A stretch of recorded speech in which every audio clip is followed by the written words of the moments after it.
Hi, good afternoon. My name is Nicole Robinson. I function as here in the health center as one of the nurse practitioners, and also I manage the nursing team here. So my primary role is as chief nurse. And I'm going to talk to you a little bit about flu, influenza, signs and symptoms, what the CDC, our governing recommendation agency, task us with as far as treating, and also public health information on what are some things that could help the public differentiate between the flu or just the common cold. And, what are some things that we can do, your provider can do if you, in fact, are diagnosed with the flu. So the flu, influenza, it is a virus. It's airborne. It's disseminated through contact, droplets in the air, direct contact, coming behind someone that sneezed or coughed into the atmosphere. Having that organism on your hands and touching inanimate objects, handles, door handles, all kind of things like that. Viruses such as the flu can live on objects for hours. So that's why we really ask people to be mindful of their hand washing. That's the one true way to help protect yourself. Influenza changes annually. So, it begins over in another part of the country. Here in the West, we kind of survey that what's happening, and based on that, the CDC and the scientists there then come up with the formulation for the flu vaccine that year or that season. Season usually starts anywhere from November, as early as September, all the way through March and April.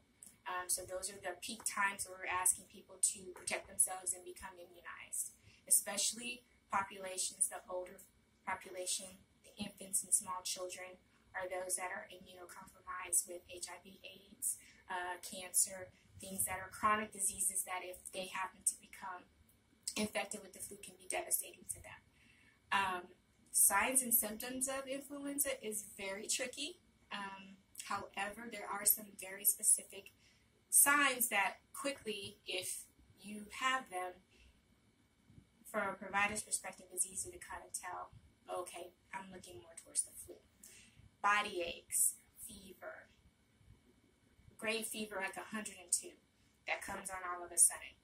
Okay, some people 104, 100.4, all the way up towards 102. Everybody's different. The fatigue and the body aches are like the hallmark signs of what may be, in fact, influenza and not a common cold. Nausea, vomiting, headache. I just don't feel well. I feel like I got hit by a truck. And the onset is pretty quick. So you wake up after being okay for 2 days, and then on that third day, oh my gosh, what's happening? So all these symptoms can present at the same time, or they can kind of present in sequence over a number of days, depending on when people seek treatment. So what do we do? How do we definitively tell that it is the flu? So upon assessment, we look at you, we see how long these symptoms have been going on. We see what you've done at home. I've taken Dayquil, I've taken NyQuil, I've taken Tylenol, nothing's helping me. Okay. Next step is there is a rapid flu swab that we can do. That most clinics have either type A, type B, or both. Because again, there's 2 different strains. The flu vaccine this season covered all 4 that have been identified worldwide. But majority of the point of care testing that are done in the clinic only captures either A and B, which are your most common. So do that.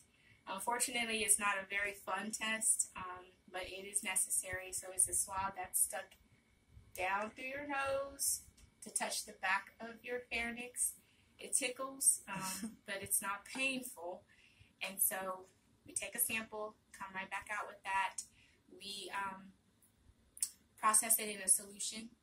So it's basically your body telling us it is either present or not present for the antigen for the flu. And so that takes like 8 to 10 minutes to read. Then it tells us if it's negative or positive.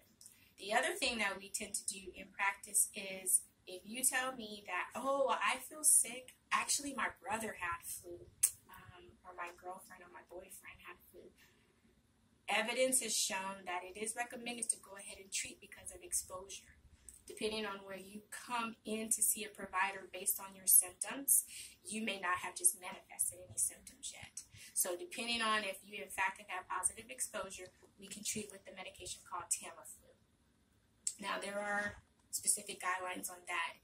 If you come in complaining about your symptoms and it's been 5 or 6 days ago, then unfortunately prescribing that medication to you would not have the most benefit because you more than likely have already been colonized, if you will.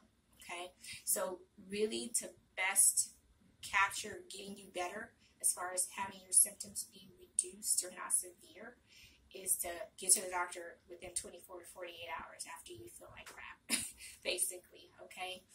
That way we can start the medication. You take it for 5 days, twice a day, and it does wonders as far as how ill you actually feel, okay? It's an antiviral, so it gets in there and tries to fight those organisms.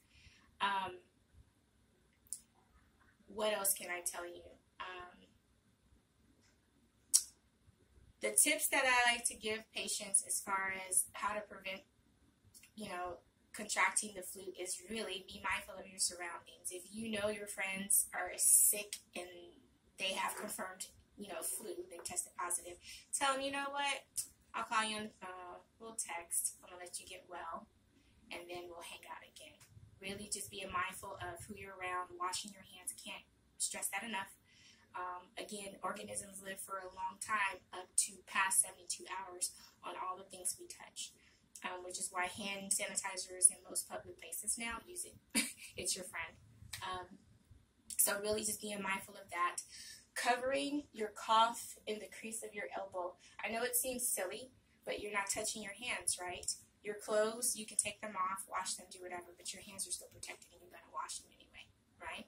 So that is a true, actual, safe way to get the cough out and go ahead and just contaminate the sleeve of your arm. Also, vaccinations. There's plenty of research out there for all people who are, skeptical about, well, I'm going to get sick if I get the vaccine. It's a fallacy. It's a misnomer because it's an inactivated vaccine. What happens is some people are truly sensitive to the vaccine, and what happens, their immune response slightly mimics them feeling ill, but that's their body working. So you don't have the flu. Your immune system is doing what it needs to do. It's recognizing that antigen and it's building up antibodies. Okay? It takes about 2 weeks, 14 days from the time you get immunized to the time you have full protection.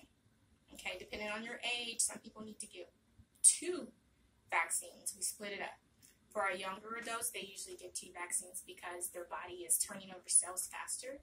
For our older adults that have been previously vaccinated that are healthy, 1 vaccine is enough to cover them for the season. So that's pretty much the meat and potatoes, if you will, about flu vaccines and health prevention and health promotion. Again, flu season is anywhere from as early as September. Most places start November all the way through March and April. I highly recommend it. It is no fun getting the flu. You are down for about a week, if not longer. Schoolwork gets affected. You can't think correctly to study. So please take advantage of the vaccine. It is safe. It is peer-reviewed. It's going to change every year again. Get yourself vaccinated. Spread the word to your friends.